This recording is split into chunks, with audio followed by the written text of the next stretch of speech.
अब देखते हैं, बात करें करेक्ट फॉर्म ऑफ वर्ब की, जिसमें पूरे टेंस कौन सा है। पहले टेंस की बात करेंगे, प्रेजेंट इंडेफिनिट टेंस। इसी को हम बोलते हैं सिंपल प्रेजेंट। क्या बोलेंगे? Simple present. Simple present.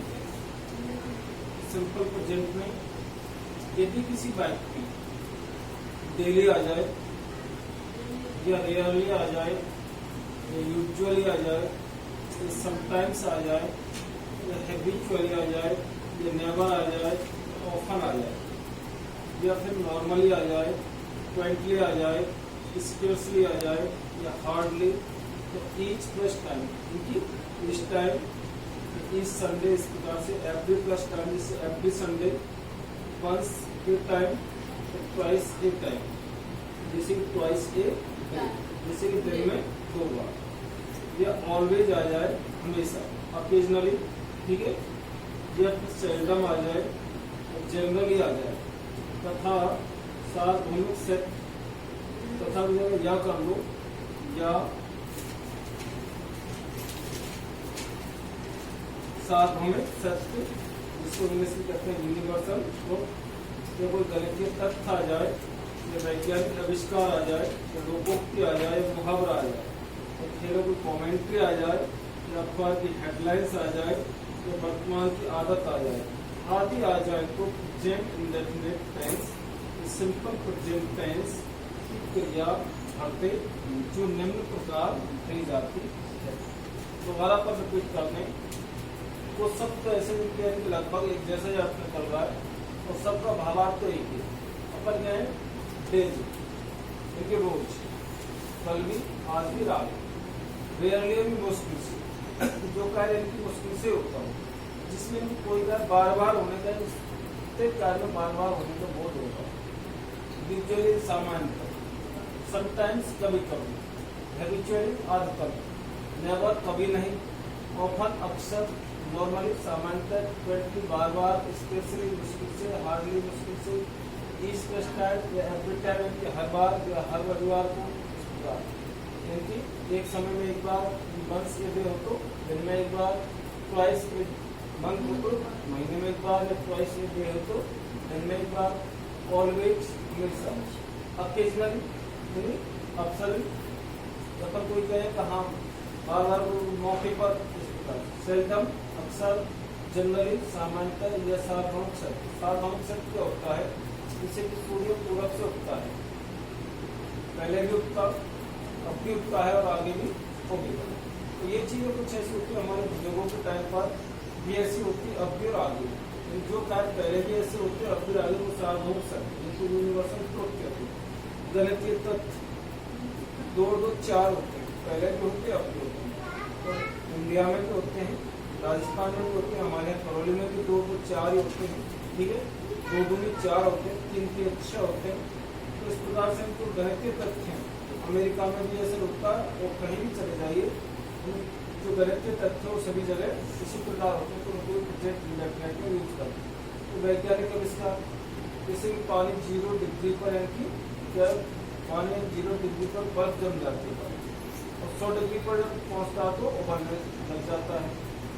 तो लोगों की मुहावरों, जैसे कालाक्षर ऊँट बराबर, ठीक है, कालाक्षर भैंस बराबर, ऊँट के मुँह में जीरा, खेलों की कोई कॉमेंट्री हो, या फिर अखबार की कोई हेडलाइंस हो, ये भी प्रेजेंट इंडेफिनिट में आती है। या कोई वर्तमान की आदत, मान लो मुझे चाय पीने की आदत है, तो मैं क्या कहूँ, मैं चाय पीता हूँ, सिर्फ पहले भी पी है, अब भी आगे की, वो भी जो आदत होती है वो भी किसमें आएगी?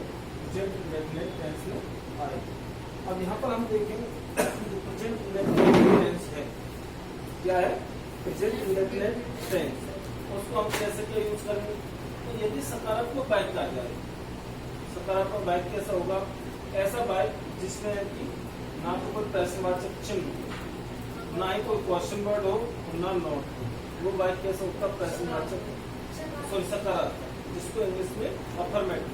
क्योंकि हम बात करें ऐसा वाक्य जो जिसको नोट नहीं हो, लास्ट के पीछे पुष्प लगा हुआ हो, वो अफर्मेटिव कहलाता है।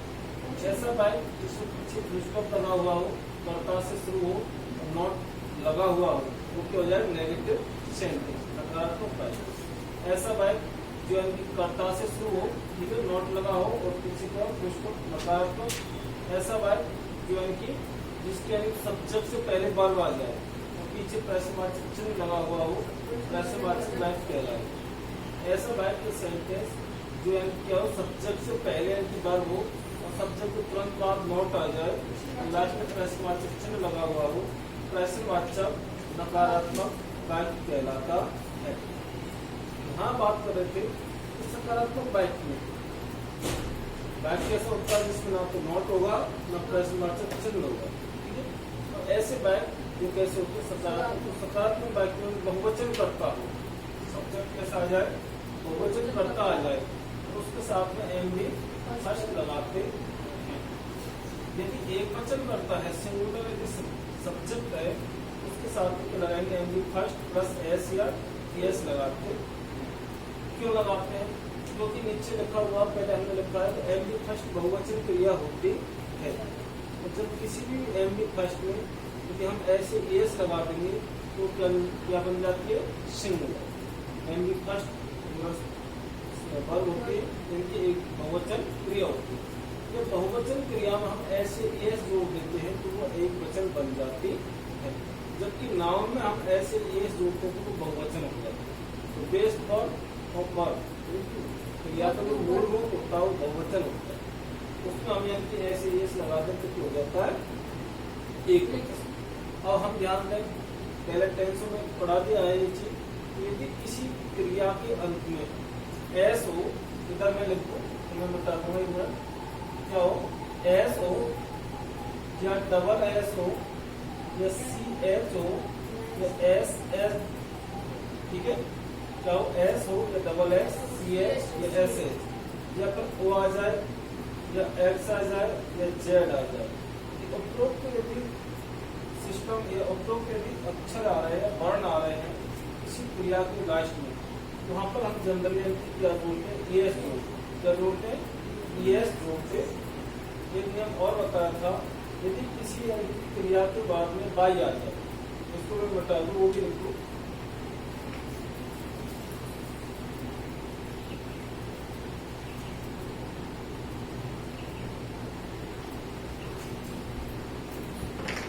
यदि किसी क्रिया के भी उसमें लास्ट में बाई लगा हो, क्या हो, बाई, उससे पहले कोई कंसोनेंट आ जाए, कंसोनेंट का मतलब होता है ए ई आई ओ यू को छोड़कर और कुछ आ जाए, तो हम वहां पर क्या बनाएंगे, देखिए उसका क्या प्लूरल सिंगुलर कैसे बनाएंगे। हम दोबारा बात करें, यदि किसी क्रिया के लास्ट में यदि बाई हो और बाई से पहले कोई कंसोनेंट आ जाए, कंसोनेंट आ जाए तो यदि उस क्रिया में हम क्या लगाए, कंसोनेंट मान लो ये आ गया, इसे एक वर्ब लेते हमने प्ले, तो प्ले की जो लिखेंगे तो पी एल ए वाई, एक तो यह प्ले, क्या हो गया, प्ले।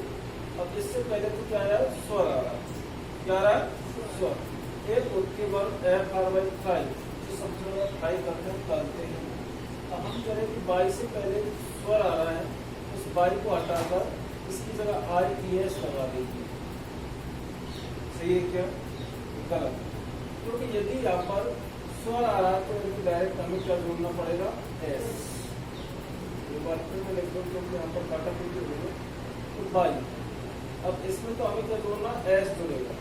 और जब यदि बाई से पहले कोई व्यंजन आ रहा है, कंसोनेंट आ रहा है, तो वहाँ पर यदि हम बाई को हटाएंगे, बाई के अंदर क्या लगा देंगे, आई और फिर एस जोड़ देंगे, क्या बन जाएगा, थाइस। ऐसे पी आर बाई ट्राई, इसमें भी हमें इसको एक वचन बनाएंगे, बाई हटेगा तो आई एस जुड़ेगा, हो जाएगा ट्राइज। इस प्रकार से वचन बहुवचन बनाने का सिस्टम वहाँ पर वापस आते हैं, वहाँ पर जहाँ पर टॉपिक चल रहा है।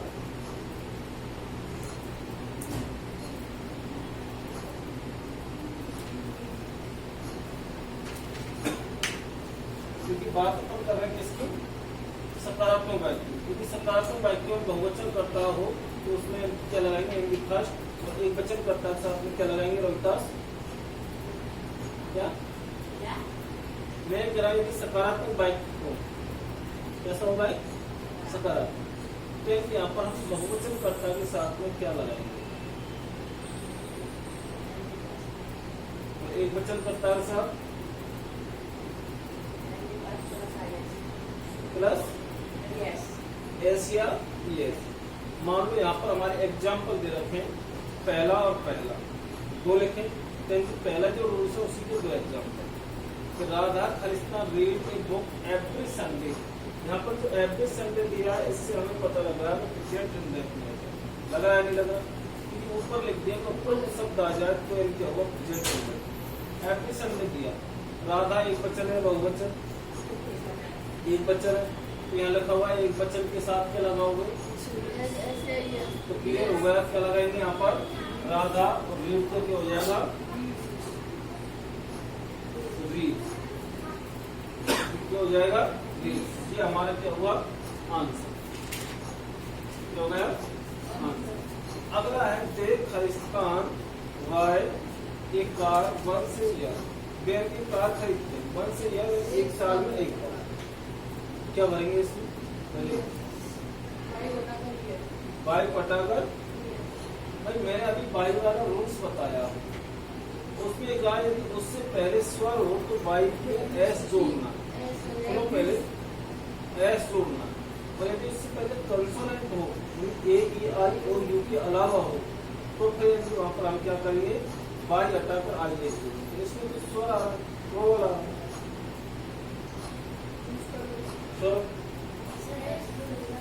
क्या जोड़ेगा एस, सही है। अब भी रहोगे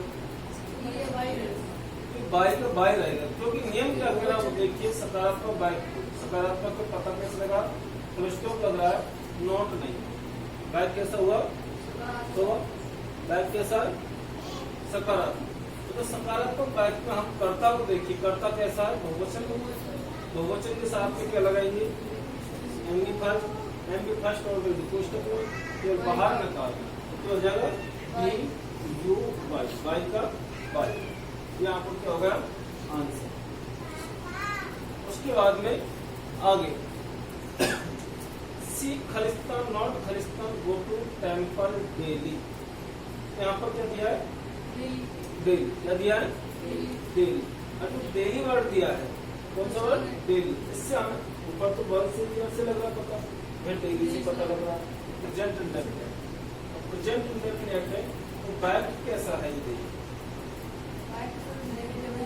नेगेटिव कैसे पता लगा, लास्ट स्टॉप है सब्जेक्ट से शुरू हो रहा बीच में लौट आ रहा नेगेटिव, नेगेटिव वाला रूल्स देख लो, नकारात्मक बैक सब्जेक्ट से डू या डज, ये टेंस में आपको भली बात को लिखवा दिया है, यानी आई बी यू दे, तथा बहुवचन कर्ता के साथ, दोबारा बोल दो आई बी यू,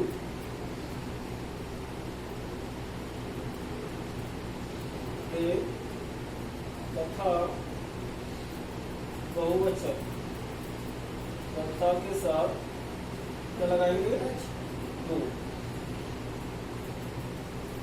और जब हमें एक वचन बनाना है भाई यदि इनकी जगह क्या आ जाए ही सी इट नैन या कोई भी एक वचन कर, ही सी इट नैन या कोई भी एक वचन करता आ जाए तो उसके साथ हम लगाएंगे दस, क्यों क्योंकि अब ये बहुवचन क्रिया है, इसमें यस लगा देंगे, यस लगा देंगे तो डज बन गया, डज आता है उसके साथ सिंगुलर के साथ, और इसके साथ में क्या आएगा बहुवचन के साथ क्या आएगा दो, समझ में आई बात। हम ये कह रहे हैं एक वचन के साथ को डज लगाए, ठीक है, क्या लगाए सिंगुलर के साथ तो डज लगाएंगे, प्लूरल के साथ क्या लगाएंगे क्लियर। उसके बाद हम बात कर रहे हैं, तो यहाँ पर हमारा सेंटेंस है second number, she Khalistan not Khalistan go to temple daily, क्या भरेंगे सी डज, कौन बता रहा है सी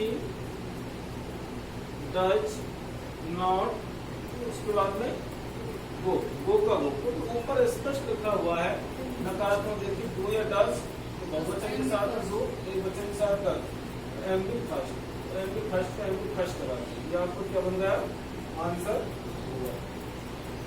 आगे देखिए खलिस्तान यू खलिस्तान टेक की रेयरली, मुश्किल से चाय पीते हैं, अगर चार तरीके उसको आदत। ऊपर देखिए रेयरली, नेवर होगा वर्ड, ठीक है, नेवर और हार्डली, 3-4 वर्ड ऐसे दे रखे नेगेटिव सेंस देते। नेवर कभी नहीं, हार्डली मुश्किल से, ठीक है। उसके बाद में रेयरली, ये भी मुश्किल से होती, यदा कदा नाक के सेंस देते हैं। और आगे देखिए खलिस्तान देखते रेयरली, यहाँ पर एक प्रश्नवाचक है, एक पहला शब्द आगे लिख देंगे, बच्चे को शब्द सेकंड लेंगे। तो यहाँ पर जो के साथ में क्या बनोगे, टू, क्या बनेंगे टू। तो बचा क्या, टेक का take, M B first, M B first. अगला है चौथा, देखिए इसमें प्रश्नवाचक चल रहा है, प्रश्नवाचक नॉट आ रहा है तो नकारात्मक, प्रश्नवाचक नकारात्मक। तो इसमें ही के साथ वर्ब किसके अनुसार बने, सब्जेक्ट के साथ, ही के साथ में आ जाएंगे Dutch, Dutch he not teach, Dutch why Dutch she not teach you sometimes. अब यहाँ पर सेंटेंस का ट्रांसलेट में मीनिंग भी देख लो, व्हाई क्यों, डज ही नॉट क्यों नहीं, टीच पढ़ाता है जो आपको, समटाइम्स कभी, मैं आपको कभी कभी क्यों नहीं पढ़ाता है। आगे बढ़े, ये आपने यहाँ तक हुआ। अब आगे एग्जाम्पल लिखवा रहे हैं, एग्जाम्पलों को क्या करके रखना, ठीक है, एक्सरसाइज के लिए वो क्लियर।